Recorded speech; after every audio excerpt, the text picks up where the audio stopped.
Je vous remercie et je donne la parole au représentant du Sierra Leone au nom d'un groupe de pays. Merci, Monsieur le Vice-président.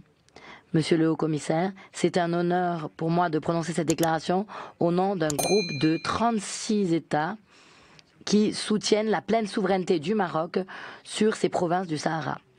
Le groupe considère qu'il est important de souligner que dans l'interaction des États membres avec le Conseil et le Haut-Commissaire, il faut garder le caractère bilatéral et ne pas instrumentaliser qui serait contraire au but recherché dans les débats politiques du Conseil des droits de l'homme. Le groupe se félicite de l'ouverture par de nombreux pays de consulat général dans les villes de Dakhla et Laayoune, ce qui est la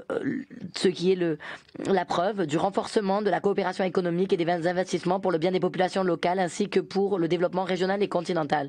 Le problème du Sahara est un différend politique géré par le Conseil de sécurité qui reconnaît l'importance de l'autonomie et de l'initiative d'autonomie présentée par le Maroc en tant que solution politique définitive, crédible et sérieuse pour la résolution de ce différend régional portant sur le Sahara.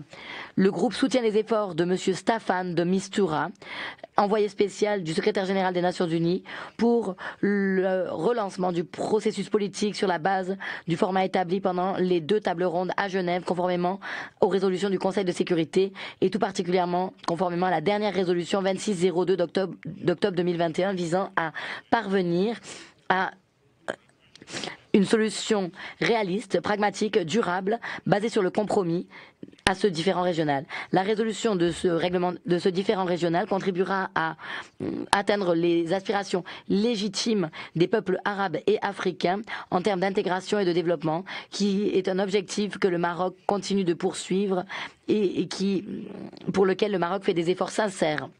Le Maroc, depuis de nombreuses années, participe à une interaction constructive, volontaire et approfondie avec le système des droits humains des Nations Unies, tout particulièrement le Haut-Commissariat aux droits de l'homme, en faveur de la promotion et du respect des droits humains sur tout son territoire.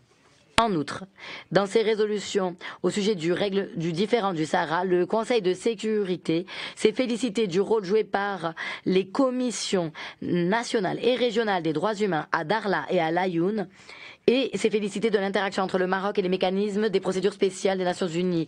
Le président interrompt. Je vous remercie. Je vous remercie et je donne la parole au représentant de l'Australie.